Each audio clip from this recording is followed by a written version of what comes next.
comes Johan Zarco, starting 8th. A record crowd of 116,000 fans in Le Mans. Out and away we go here in Assen.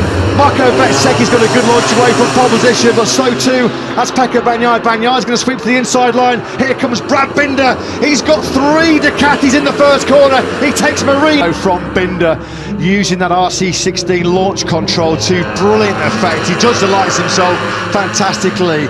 He got the lead on 3 Ducatis who are no slugs off the line. No, they're not sluggish off the line, but he got through on back. Fourth then with Pecco Bagnaia. We know that Brad Binder is not an easy rider to overtake. That KTM really does punch out of the destruction, but Bagnaia so quick there through turn 7 as they now round turn 8 onto one of the shorter straight into 16. Yeah, it's a tough, tall order to overtake Brad Binder at the best of times, let alone into that Timmy chicane where he is so good on the brakes. You can see Bagnaia snaking behind Binder to try and get it stopped. The fastest rider on track though on that second lap was Maverick. Yeah. They have come together. They have gone down, and Fabio Quartararo is hurt here, isn't he? He's already... Quartararo clearly came off the worst of that one. It's going to be a painful start to his summer break, having, believe it or not, got injured at training, running in Amsterdam just a few nights to go with the trio ahead of him. And that's Maverick Vinales. Vinales, well, we just said he's done successive fastest laps of the Grand Prix, and it all ends... but it was still 3 or 4 tenths behind Bagnaia. Binder and Bezzecchi were directly ahead of him. He has got a bit of breathing space, as you can see here on the long camera shot, looking back through the Veinschlang.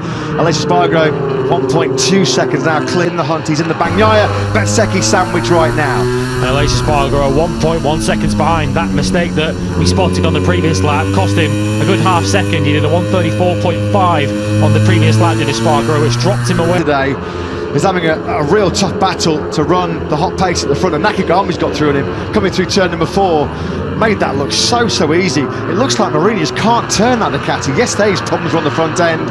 You just wonder whether that's linked.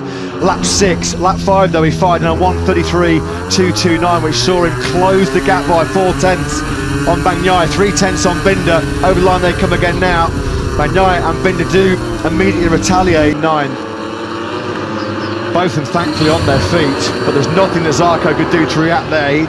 Nothing, absolutely nothing. So Zarco and Quartararo out in the same instant. The best news for them though, they were up and on their feet. The man is 1.5 seconds off the lead. Would be a season best for Aleix Espargaro if he was told off that 4th place. Fabio Quartararo, who's had a bruising end to our triple header here in Assen.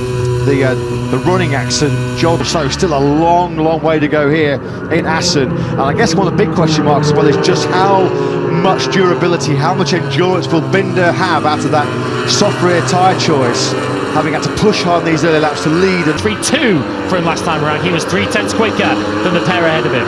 Another Sunday shocker for Vinales. That's a 4th DNF in the last 5 Grand Prix for him. Marini gets pinched between Binder and Bezzecchi, and there's the contact as Aleix Espargaro powers the Aprilia through the right-hander. We're going to get a good look at this, aren't we? Back from Marco Bezzecchi.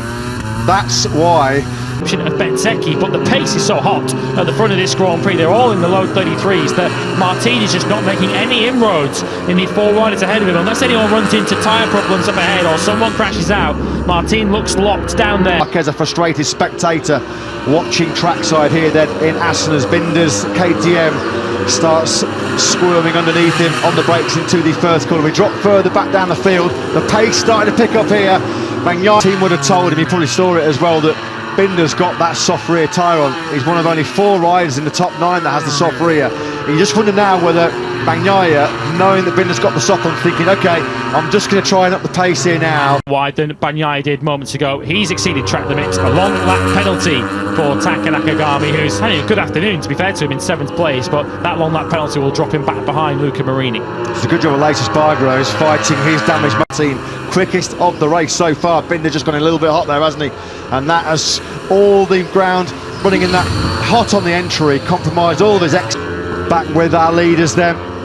There's confirmation on your screens of Jorge Martin's brilliant 1:33.065. From doing that pace in these baking hot temperatures on the pretty well worn Michelin tyres already.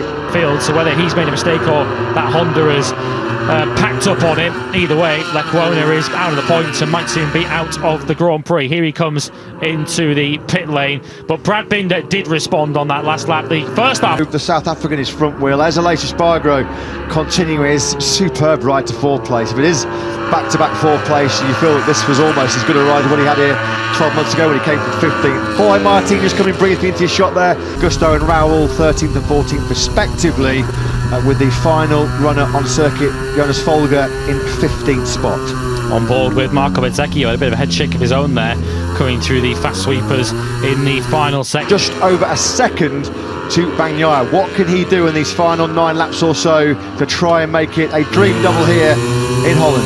Yeah, we're going to find out in the next lap and a half just how much Marco Bezzecchi had up his sleeve. It's up to 1 point. And taking the victory here in Assen, he could not afford to let Binder get back immediately through on him, because that would have been game over. You can see now just how good the Ducati punches out of that first gear, turn number 5.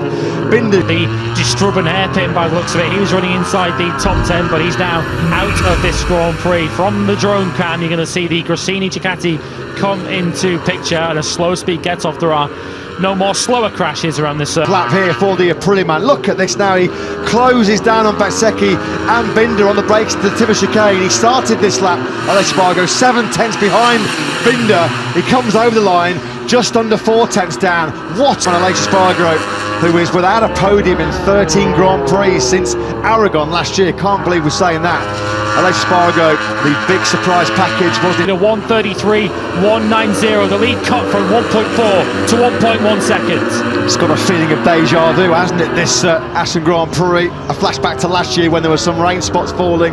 It was all about Bagnaia versus Bezzecchi. Another snake, left, right, snap sideways, and that's how hard he's pushing. That factory Aprilia, you can see there that damaged right aero underneath the fairing of Aleix Espargaro's factory Aprilia. What is backroom team here in MotoGP? It could feel like a long forward a bit laps for Binder's boys and girls in that Tech 3, in that Red Bull KTM garage, because Aleix Espargaro, he's been sat on Binder, who's now in a defensive job for the remaining stages of this race in third place. Aleix Espargaro, though, swarming all over the back of him, and Jorge Martin is now closing in on the back of them through that first sector. Martin took 3/10 out of the pair ahead of him. Action ring, he fancies another podium here, doesn't he? Jorge Martin, he knows that there's important World Championship points at stake here. With Pecco Bagnaia leading this Grand Prix, he's only going to increase his World Championship. So just trying to limit the... Might just have the box clever here, Jorge Martin. He's worked so hard to get himself into this podium battle with Espargaro and Binder directly ahead of him. He knows, he'd have seen it throughout this race, just how good his Ducati is at launching and firing out of that first. And now Jorge Martin's just going to start clicking through that seamless gearbox on the Ducati. Is he going to be close enough to strike on Aleix Espargaro through 6 and 7? No, he is not quite on this lap. Bezzecchi can't afford to roll off and settle for second. Bagnaia and Binder right at the start of yesterday's sprint was able to quickly work his way through on the pair of them, but this time around missing that launch off the line, then just spending a little bit too long behind Brad Binder, as that cost him his hopes. We're on the last lap then, and Pecco Bagnaia, late dramas, any late disasters for him. He is going to take back-to-back wins here in the Dutch TT, just like his manager and mentor Valentino Rossi did in 2004 and 2005. Binder's had a fantastic, the end of 26 very tough, mentally and physically demanding laps here in Assen, and going into our 5-week summer break, it's a 35-point lead. Brad Binder, so we don't believe there is deja vu for KTM. If that is correct, then good luck the person who has to tell Brad Binder that he has done it again. Yeah, there's a bit of confusion here because we're not sure. It's not, as Lewis mentioned, script that late drama could you hear in Assen. Incredible. What a way to move into the summer break. Your heart goes out to Brad Binder, but yesterday he did say himself